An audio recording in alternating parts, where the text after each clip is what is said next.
Hi, everyone. Good morning. Nice to see all of you. We're going to get started. All of you know the topic here, which is why I guess you're here. This is John. He's very smart. The way you know he's smart is that he writes for The Atlantic magazine. And only smart people write for The Atlantic magazine.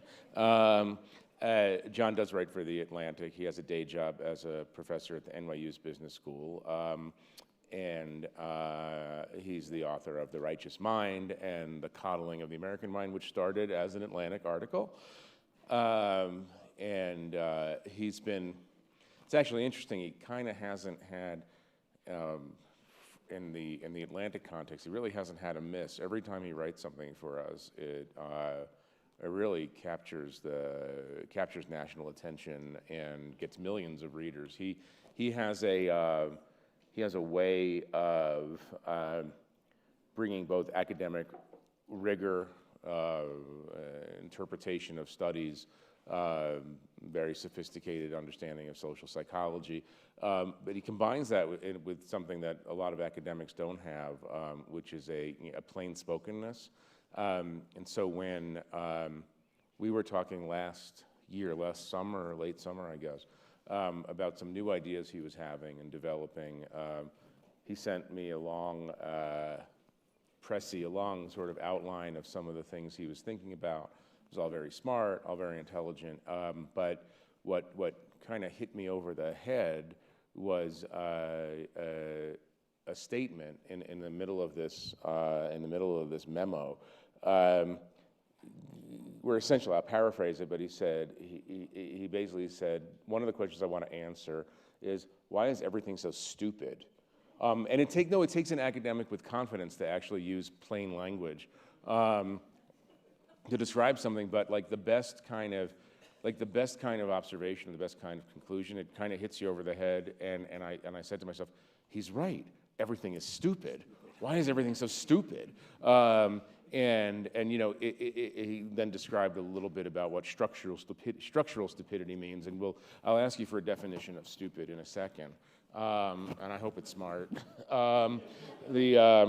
But it was one of those things that he does again and again. It's almost like a magic trick, where he finds the words in the description for the thing that we all kind of sense is true, but don't quite understand why it's all happened. And so he's kind of an anthropologist, archaeologist almost of the American mind at this point, digging into our recent past to understand why things have gone the way they are. But why don't we start with stupid? Start with stupid. When you say things have gotten stupid, the decade of stupid, tell everyone, I assume some of you haven't read the article, tell everyone what you mean by stupid exactly, because you're not saying that the average IQ of Americans has gone down, although we all know people who we suspect that to be true of. But talk about what you mean by the stupid decade. Sure. So first, Jeff, thanks so much. The other part of the backstory to how this article got started was that I was supposed to be writing a book on capitalism. I have a contract to write it. It was due 5 years ago. I had a sabbatical last year. I was going to finally write it. But I just kept getting haunted by the question of what the hell is happening to our country?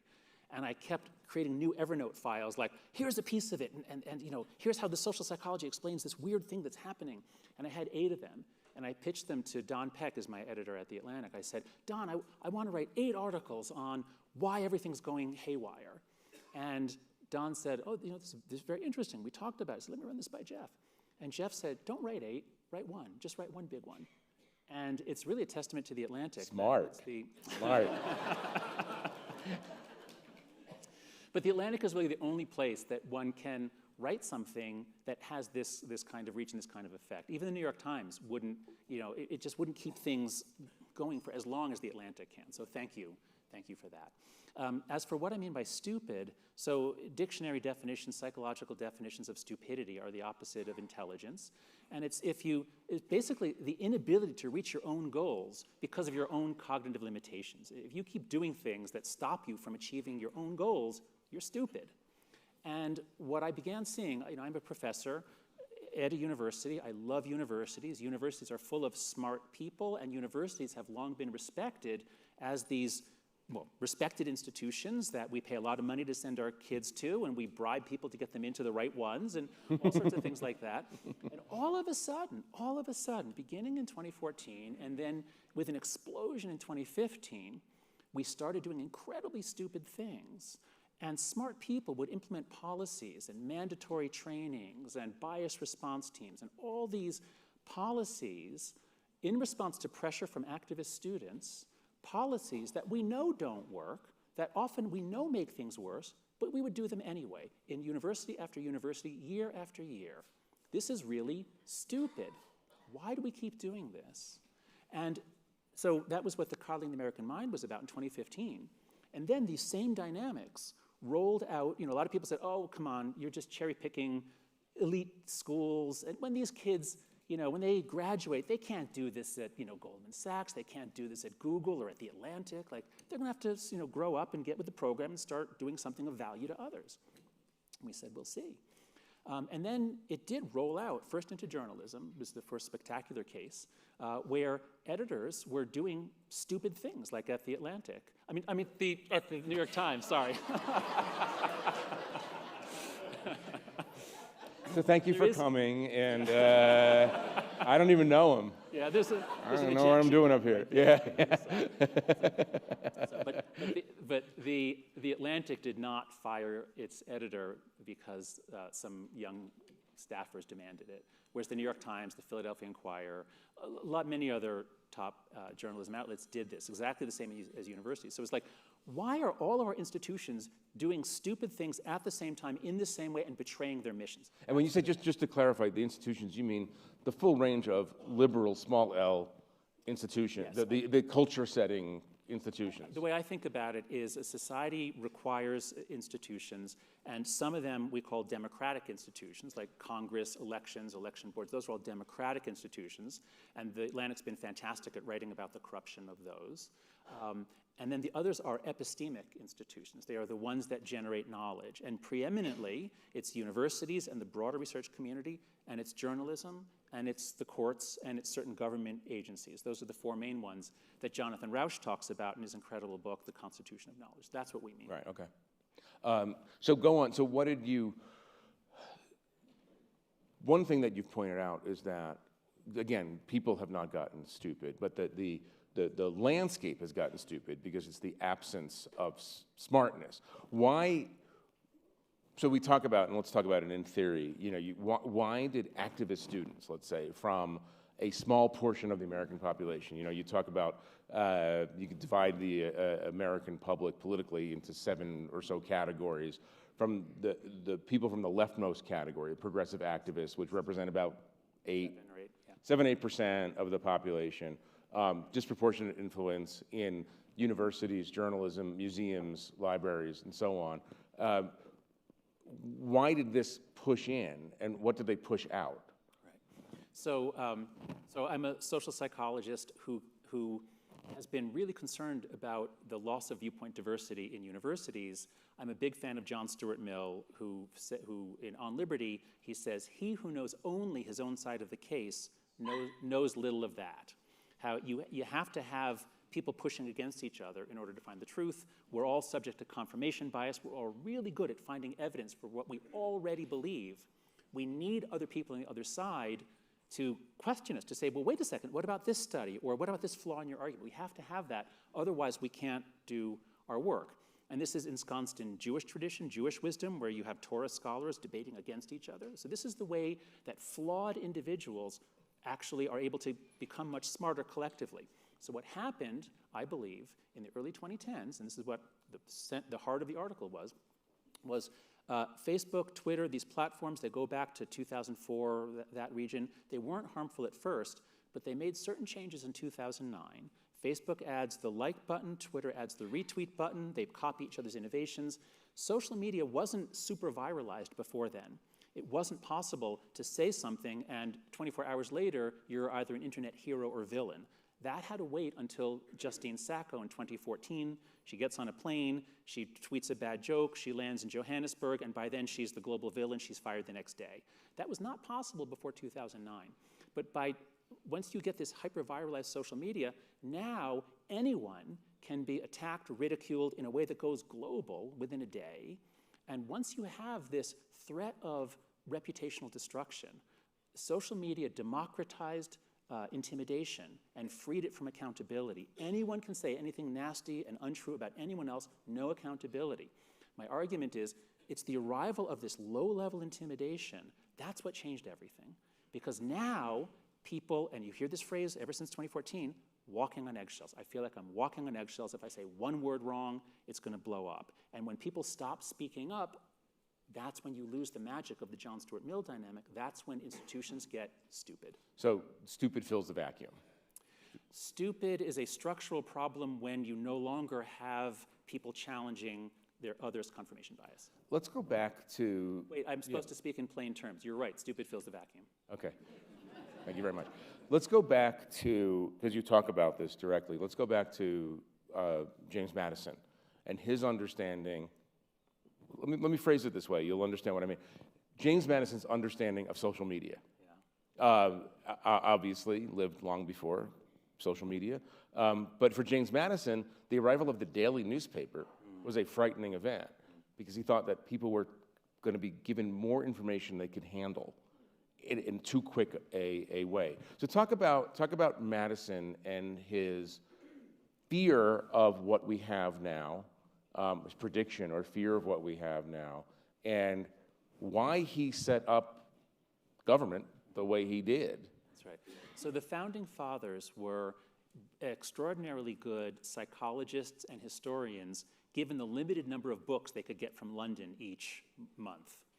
And they read everything they could about the history of politics. They read Plato and Aristotle on democracy. They knew that democracies blow up. He has a line, democracies have ever been as violent in their deaths as they have been short-lived in their lives, something like that. So they knew that what they were trying to do was design something for which there's very little margin for error. This has never worked in the past for very long, but we're going to try to tweak things, set things up so that this can work for a very long time. And the enemy, the problem, the threat was faction. That was Madison's word for partisanship, but a kind of partisanship where, as he says in Federalist 10, that we're so prone to faction, to forming teams that are more concerned to vex and oppress each other than to work for the common good. It's something like that. So that's a line that you might have heard. That's a very famous line about faction. But if you go back to Federalist 10, the very next sentence is something like, people are so prone to faction that where no substantive occasion presents itself, the most trivialing and trifling matters will become an object of their most violent hatreds. And that's Twitter. Like he knew this is what we're prone to. And so the whole constitutional design process was, let's slow things down. Democracies have passionate mobs ruled by the demos. Really? You want rule by the people, like straight out rule? Like, no, of course you don't. You want rule by their elected representatives who are responsible to the people every 2 or 4 years, but you don't want the people making policy. And that's what the design was supposed to be. But now with Twitter, they're actually, people are now afraid of their constituents. I have to just share a story here. I was invited to testify before a Senate Judiciary Committee that was considering a bill on making the platforms be accountable and transparent and have to say what they're doing and share their data. And Senator Ossoff asked me a question. He says, so Professor Haidt, how would you say this is affecting our elites? Like, for example, our elected representatives. How do you think social media is affecting them? And I was thinking of Ted Cruz. There's there's millions of little micro moments on Twitter. Ted Cruz was caught giving a bombastic speech. He sits down, he pulls out his phone, and a photographer behind him sees he's checking what people said about the speech he just gave. In other words, his audience is not the people in the chamber. He's speaking to Twitter, okay? So I'm thinking that. I decide not to mention his name. I just describe to say, oh, yes, I think this is very serious, and here's what it could do. Okay, fine. And I'm testifying remotely here. So then it's open to anyone in the room who wants to ask a question, any senator in the room. Guess who stands up? Ted Cruz. And what does he do with his 5 minutes? Does he ask me a question? No. He spends 5 minutes talking about his Twitter follower count and how it went up and it went down and this must show censorship. All he cared about was Twitter. He's a US senator. So this is the exact thing Madison was afraid of. How do you fix it? Get rid of Ted Cruz. That's not structural. That's no, but actually, you know what? Let me ask you this, because the subject is stupidity. Okay, so I don't know the answer to this question. Maybe you do. Lauren Boebert, Marjorie Taylor Greene. Mm-hmm. These are profoundly stupid people. No. I mean, I'm not saying that for a laugh. I mean, like they don't know. They don't know anything. They don't know how to spell, much less anything. No. But the question is, are we imagining a time in the not so distant past when people like that, of that level, couldn't make it through the filtration processes of democracy? Meaning, the local party would never let a person like that get nominated. The voters would look at it and say, well, that's an idiot. Why would we send that person to Congress? Or are we imagining a more Madisonian time that never existed? Yeah. Well, so David Brooks has been covering Congress for a long time, and he said a few years ago, I don't know if he'd still say it, but he said a few years ago, the quality of the people going to Congress is much higher than it used to be when he first started covering it. Much less alcoholism, womanizing, just that they're serious, hardworking people for the most part. So I think overall the problem isn't the average level in Congress. Now, people like Boebert and Greene, you could, in prior times, you could certainly have people with low IQ, but you'd be filtered out for being just radical and destructive. The parties had certain incentives. And now, and here's the big change that can explain the characters like that, as Yuval Levin says, our institutions used to be formative. And if you worked at the Times or the Atlantic for a number of years, you'd come out and people would know something about you because you were shaped by those institutions. But Levin says, but now, thanks to social media, our institutions are now platforms for performance. They become performative, not formative. And so Fox News in particular, and I argue that I say this in the essay, Fox News in particular has made the Republican Party the stupid party. That is, because so many of them are playing to Fox News, they're doing things that subvert even the goals of the party because they each have their own platform. They can make a lot of money. They can get a lot of fame. So it's made the Republican Party the stupid party. But at this audience, most people are going to lean left and are nodding their head, and I'm confirming what you think. But I think the most subversive or possibly controversial thing I said in the essay was, well, the Democratic Party is not the stupid party. They have moderates, they have debates, and the moderates usually win the debates. The problem is the cultural left. The problem is exactly what Jeff opened with here. It's that in almost every organization that's hiring people from Yale and Smith and small colleges that have this woke ideology, this call-out performance ideology. Or illiberalism. And illiberal's the best. Illiberal, yeah. There's an illiberal right. We've been reading a lot in the Atlantic about the illiberal right, but there's also an illiberal left, not at the Democratic Party so much. It's in the cultural institutions. And so what I witnessed was progressive institution after progressive institution getting stupid in exactly the same way. And there was just an article 2 weeks ago in The Intercept. It was something like how all progressive social justice organizations are now dysfunctional. I think it was called The Elephant in the Zoom was the title of the article. Just look it up. But it was about how every social justice organization, from the ACLU to reproductive rights, everything, which are very important organizations, they can't really do anything because all day long and the word was, endless performative micro battles. It's always battling over someone used a word, and now all day we have to talk about why somebody used the word and are we going to fire them? Right. So, and the example in that piece was one of the big examples of the Guttmacher Institute, a pro-choice think tank. Right at the moment when something seismic is happening on these issues, they're fighting with each other over the use of are trans rights relevant to abortion rights, and how do we talk about men who have babies, and it's all very interesting, but it's sort of the rearranging the deck chairs. That's right, and it wouldn't be happening if it wasn't for Twitter and Slack in particular. Those are the things that channel the... Right, no, that's very interesting. But come back to this, come back to the Boebert question or the Marjorie Taylor Greene question, because my own view, and tell me if I'm wrong, it's kind of this weird sort of act of prestidigitation. Like, look at these lunatics over here, and they say crazy stuff, and Jewish space lasers, and whatever, and, you know, and I mean, Lauren Boebert said that there should be no separation of church and state. You know, I mean, like, these. But the interesting thing is, and I'm very, very interested in this question, it's the people who know better, not the people who don't know better.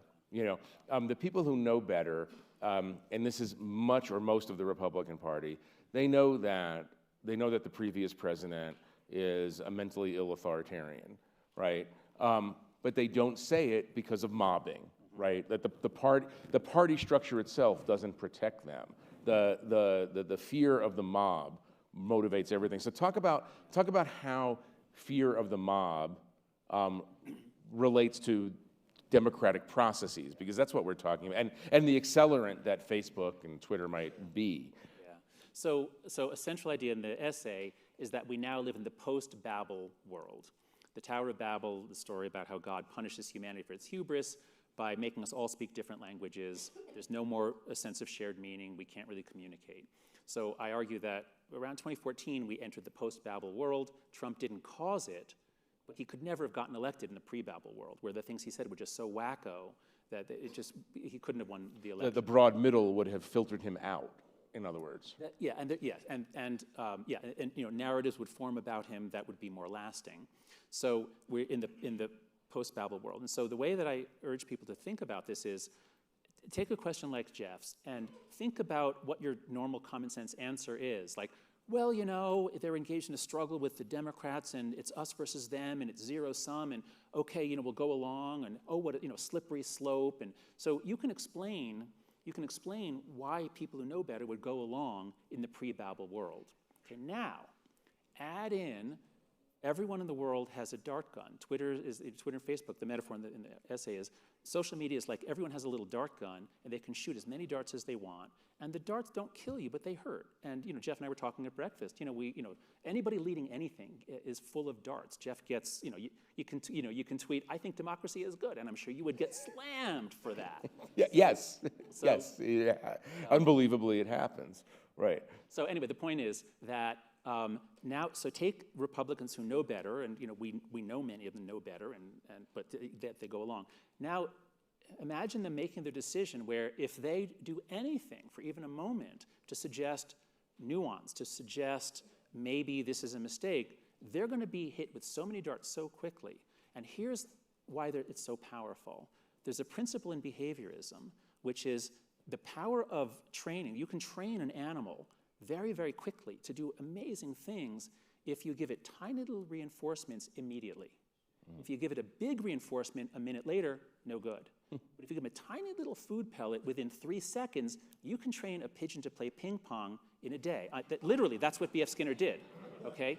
So now imagine all of these politicians and all of us responding. You say something, and you get hit with darts within seconds. So Ted Cruz, this was a dopamine response. He was in search of a dopamine hit. Well, he's a pigeon being trained by his own followers.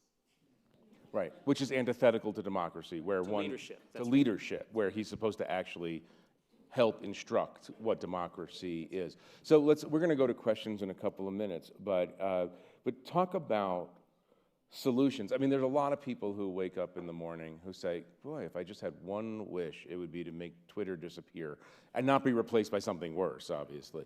But we can't make Twitter disappear, and we can't go back in time and convince Mark Zuckerberg that maybe universal instantaneous communication isn't a great thing. Maybe the human brain can't handle that much instantaneous communication. We're not going to do that, but what do you do if we're going to save a democracy? So democracy is a complex dynamical system. What I mean by that is some things are mechanical systems, like a clock, and if it's broken, our clock seems to be broken, well, we need to fix the gears. What's the gear that's broken? Let's fix that. But our democracy is not a clock. It's a complex dynamical system like the weather or the economy, in which there are parameter changes. And if you raise the temperature globally, you're going to have all kinds of different systems behaving differently. So you have to change parameters. Lower CO2, that's a parameter change. In democracy, there are parameter changes. So what I argue in the essay is there's three reform imperatives that would change parameters. One is we have to harden democratic institutions so that they're less responsive to toxic social media pressures of the moment in the way that Madison feared. So there's a whole bunch of reforms, and you know what those are. You know, it's obviously like gerrymandering reform, reliable elections certified not by partisans, but so harden democratic institutions so that they can function in this crazy new era. Two is reform social media so that it's less toxic, and I'll come back to that in a moment. And then three is prepare the next generation, because Gen Z bears none of the blame for what's happened here, but we're passing on to them this much harder democracy, much more polarized, and we denied them an entire childhood of learning how to work out differences on their own. They've always been supervised, always been protected. Conflict is bullying, we're going to stop that. So we've got to change what we're doing to the next generation in order for them to be able to develop the art of association that Tocqueville said was the key to American success. So on the social media front, the big things, certainly sending Mark Zuckerberg to Mars would be helpful. But since we can't do that, Yet. So the big ones that I argued for are the biggest one of all, I believe, is identity authentication. Not you have to post with your real name, but just as you can't just open a bank account with a bag of money and a fake name, banks have know your customer laws. These platforms are now so systemically important for our democracy, and they get this incredible boon of Section 230 where they can't be sued. So how about, if you want this incredible congressional umbrella that you were given in the 90s, how about you have a minimal obligation to know your customers? It just doesn't mean that you have to show your, thank you. It doesn't mean you have to show your driver's license to Facebook, although that is one option. There's all kinds of ways. The industry is so smart. There are all kinds of ways of verifying that you're a human being, not a bot, that you're over 18 or whatever the age should be, that you're in a particular country. There's all kinds of ways of doing it with networks of other people to vouch for you, with facial morphography. There are lots of different ways. So as long as a platform says, here are 3 ways that you can verify that you're a person, and at that point, now you can post. So anyone can open a Facebook account, let's say, and look, but in order to put stuff out there, which is what the Russians are doing, which is what trolls are doing, which is what bad actors are doing, in order to do that, you have to at least show you're a human being. That would be huge. That would eliminate most of the trolls, most of the bots. Now, of course, many people do bad stuff under their real name, so it wouldn't solve it. But things like that are parameter changes. There's some built-in possibility of accountability if it's your real name. That's right. Yeah, but let me ask you, just before the questions, let me ask you a devil's advocate question here, which is the argument in favor of Facebook and Twitter and YouTube and the democratization that they've brought. Previously, there were 3 television networks, 4 national newspapers, a couple of magazines. They served as gatekeepers. They were the filter. They were the filters. A lot of bad stuff was kept out of the discourse. Nobody was publishing the American Nazi Party, when it was just the mainstream so-called media. But they also kept out other people, what we would now refer to as marginalized groups, race, ethnicity, otherwise. How do you engineer social media so that we don't go back to a point where in the 40s and 50s, a black person probably couldn't get an op-ed into the New York Times, rare occasions. We don't want to go back to a period like that. So how do you protect another aspect of democracy? Sure. So first, we have to distinguish between the internet and social media. So the internet is this vast, amazing, wonderful thing. And if I asked you all, if we could go back to the early 1990s, and I said, here's 3 things that 3 boxes you might open.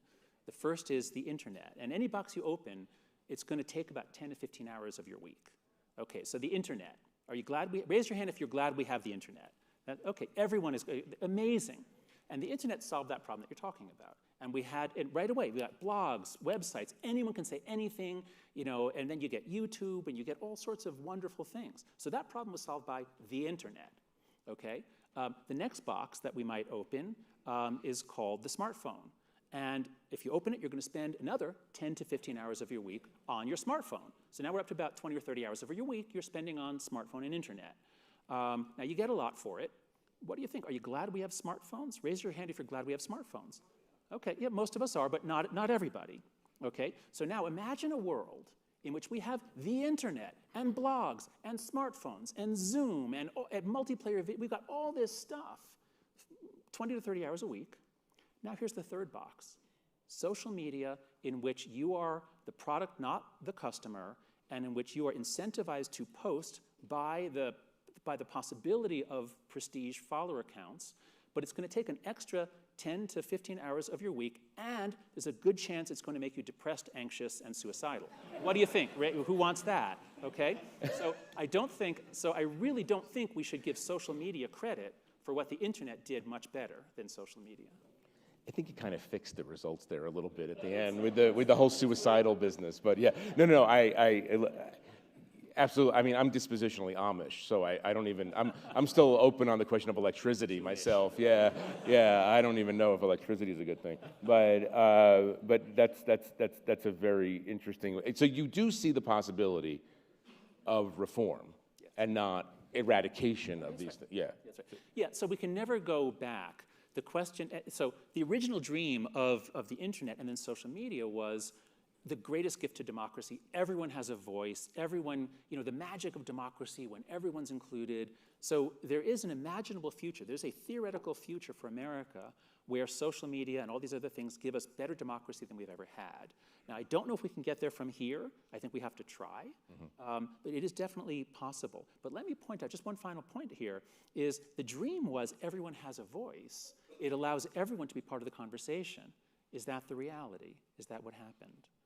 Social media, and in particular Twitter, but also Facebook and Slack, everybody doesn't participate.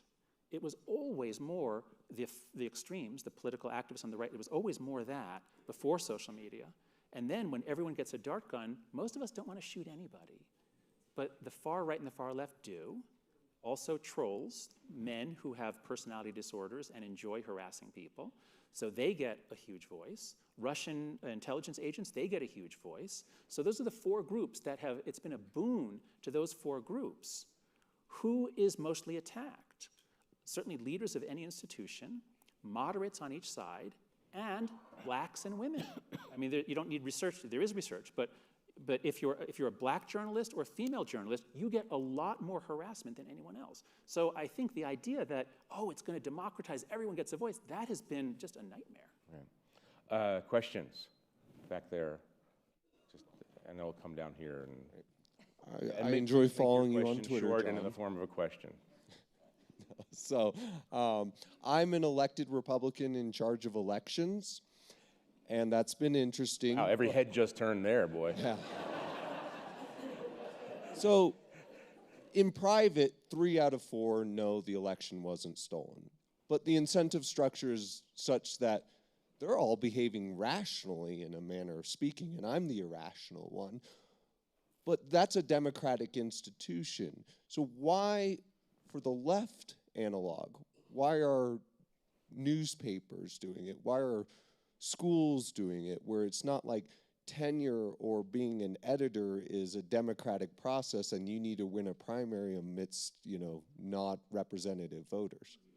Yes, thank you. Because, right, the question is, why don't any university presidents stand up for academic values? Why don't tenured professors who can't be fired, why don't they stand up? And I think the answer is that we're all really, really concerned about our reputations.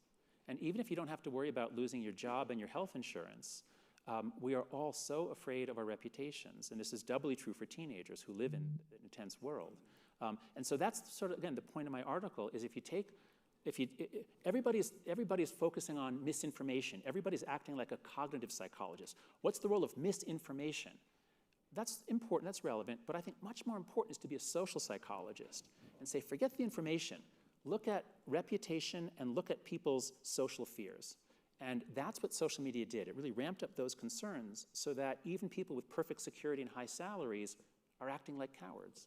Social media, in other words, gives everybody the possibility of experiencing social death. Yeah, that's right. Social death is in many ways death for social animals. Exactly, that's right. Yes, ma'am, over here. Oh, I'm sorry, you have a mic. Yeah, how about there, and then we'll go there. Jeffrey, fascinating conversation. Absolutely spectacular. My biggest concern is what impact has this had on our broken political system and the ugliness, partisanship, and what can we do about it? So that's where we have to look both at the structural reforms. Without the structural reforms, I think we can't solve this problem. And in my article, I talked about these structural reforms that would make more room, that would make social media less intimidating, it would leave more room for people to act. But what I failed to do, and I wish I had done, is talk about what individuals can do no matter what. And that was a mistake on my part, because the article is incredibly depressing, right, for those who read it. And Jonathan Rauch, who I love, Jonathan Rauch said to me, no, this is too pessimistic. Like, people have agency, and wherever you are, you can be a Republican elected official, and you can know that people are going to yell and scream at you, but you still have the ability to be courageous. And guess what? In the long run, even if it hurts at first, in the long run, you're going to end up being much more respected. So once you understand the game, put it this way, once you understand the game, and you understand the short-term effect is you say something and all these people are saying what a horrible person you are and you should be fired. That's in the first couple days. Once you understand that if you just don't even look for 2 or 3 days, the attack party is going to move on tomorrow to somebody else. So if you just don't even look for a couple of days and you understand this is not representative, then you can survive it more. And we are beginning to see more leaders, especially in the corporate world, not university yet, but in the corporate world, more leaders are saying, as has happened at the Washington Post. First response, oh my God, this guy retweeted a joke. Oh, okay, some people are mad at me. Okay, we'll put him on leave without pay for a month, which is the typical thing.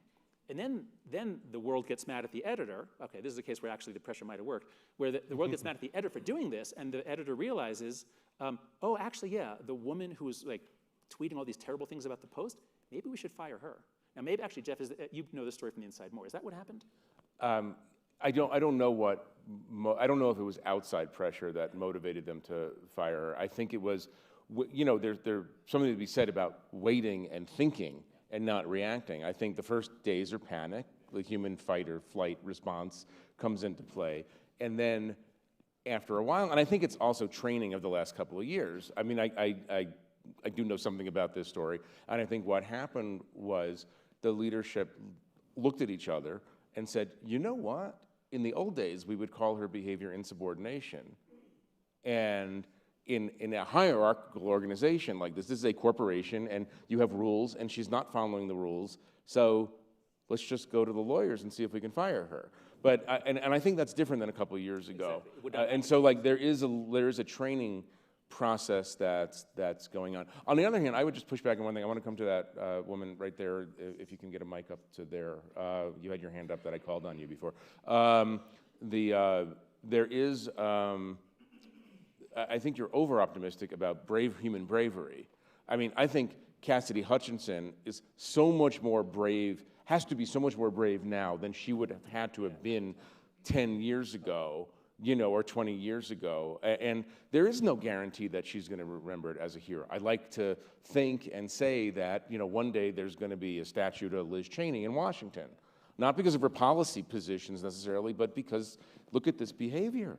It's unbelievable, given, and both of those people, Liz Cheney and Cassidy Hutchinson, actually have as a foe the preeminent bully in the world, right? I mean, you could argue that Vladimir Putin is a bully through use of tanks. Okay, I got that. But the preeminent manipulator of human emotion to bully someone into silence is going directly at them, and I don't know. It just seems much harder than you're suggesting. And I'll also just add in the really ominous threat that I see right on the horizon is political violence. that there was a lot of that in the late 60s, early 70s, and then it kind of disappeared. After the Reagan assassination attempt, there hasn't been much in the way of assassinations.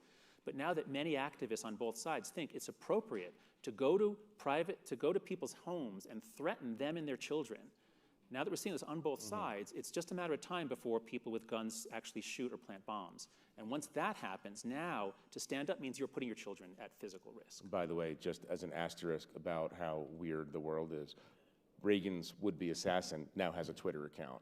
And he's tweeting. I mean, it's like you can't make this stuff up. No, you can't make it up anymore. Yes, ma'am. Hi, guys. Oh, it's you. Hi, it's Oh. So, Jonathan, it was an awesome article, and Jeffrey, thank you for encouraging Jonathan to write it. But, you know, you talk about progressive activists, what, 8%, and then on the other side is what, conservative? Devoted conservatives, around They're like 7%. 7, It's 8. about the same, yeah. So obviously they're dominating social media platforms like Twitter. At the same time, in the piece you mentioned a survey by an organization called More in Common that said 77% of respondents say we don't our differences are not so great that we can't figure out things together. But you talk about the silenced majority of moderate Americans. So what outlets do they have? And do you think this calls for a new social media platform where the rules are different, where people get kicked off if they're not respectful, where people don't get canceled because they accidentally say something stupid, that will really encourage civil discourse and not make it an oxymoron anymore? Yes, no, thank you, Katie. This More in Common survey is a wonderful survey. Just look it up, More in Common, Hidden Tribes. It's very helpful for understanding what's going on. And as Katie said, they talk about these 7 groups. The 2 extremes are the ones who are very aggressive. The other groups, the sort of the middle 70 or 80%, they call the exhausted majority. And that's what most Americans are. And the question is, one possibility is how do we give them more voice? And that would certainly help. And an interesting fact about our country is that they really do have a lot of voice, but only one day every 2 years. And this is the problem for the Democrats, that they can win victory after victory in school boards and all sorts of things. They can get policies in that most people hate, but then come election day, they get voted out of office. I really want to see the Republicans lose 3 times in a row so that the reform-minded elements will dominate. But I've come to realize in the last few months that's never going to happen because voters, they get to express themselves and they often hate what the cultural left is doing. So we've got the crazy Republican Party and the extreme cultural left, and we're stuck in the middle. I think that if we had different social media, it would help, but most people don't want to be out there expressing their views in that way. They just want to live their lives. They don't want to be out there pontificating or getting in the fight. I do think, so one big structural change that would go towards what you're suggesting, I interviewed Frank McCourt 2 days ago here. Some of you may have been at that session. Frank has this big idea for how Web 2 made design choices that basically encourage companies to suck up data and sell it and allow companies and people to manipulate other people. But if we had a Web 3 based on blockchain in which you can control the access to information and you can rescind access, blockchain makes possible whole different kinds of platforms that we can't even imagine, that where it would be much easier to design the kind of interaction you're talking about. So I think there is hope, not in the next 5 years that things will get better on social media, but I think 20 years from now, it's not going to look anything like it does today. We can't really imagine it. But if Frank succeeds, or if we have this new Web 3, then a lot of better options become available. All right. We have time for one more question. I'm sorry. Did you, yeah, here, I guess. Sorry, and there's just too many questions. Jonathan, when...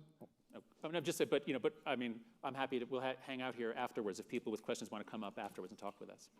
Please go ahead. Jonathan, when your article first came out, I was at first not convinced. I think I've become more convinced over the last couple of months. But I continue to wrestle this question about what's driving divisiveness. And your argument is that social media and the structure of social media is driving divisiveness. And yet, I look at identity politics as one of the drivers of divisiveness. And what's the cause and effect here? I mean, is social media driving identity politics, or is social media simply reflecting identity politics? Yeah, Thank you. I wrote an article in 2014 with a political scientist, Sam Abrams, saying, why are we getting so polarized? And we listed 10 causes, one of which was changes in the media environment, including cable TV, which had a big effect on the Republicans. And we said cable TV and social media. So one of the 10 was this media environment. The loss of a common enemy, when the Cold War ended, rising education, college-educated people like to fight about words. Working-class people don't have time for that. Rising immigration and diversity. There are all these reasons why we're becoming more polarized that have nothing to do with social media. But on almost all of them, once you add in the newly hyper-viralized social media, the people with dart guns, a lot of them go into warp drive and they become much weirder and more powerful. So let's take identity politics. So these ideas that everything is power, everything is groups contesting for power. This is Michel Foucault, who was confined in a kind of a tokamak chamber within certain departments of the university from the 1980s until 2014. And so these ideas have been there all along about everything is oppression, power, white supremacy culture, all this. So we had better forms of identity politics, like multiculturalism. Like we were supposed to explore other cultures. It was not cultural appropriation to wear a shirt from another country. So what happens in 2014 is social media knocks down all the walls. So these ideas that were in the gender studies department, they were in a few departments, they come flooding out through, I now know, after the article came out, I found Tumblr was a vehicle. A lot of these ideas were sort of nurtured. There was kind of like a lab leak hypothesis that Tumblr was the place where these viral ideas of the new social identity were fomented. And then they came out into all over the university. And then from the university, because you unfortunately hired people from our universities, brought them into everything. So you're right that there are many other causes, but even the other causes get mixed up in social media and transmuted into much more lethal forms, lethal to our institutions. On that not happy note, but very relevant, I want to thank John for a very illuminating conversation. Thank you all for coming.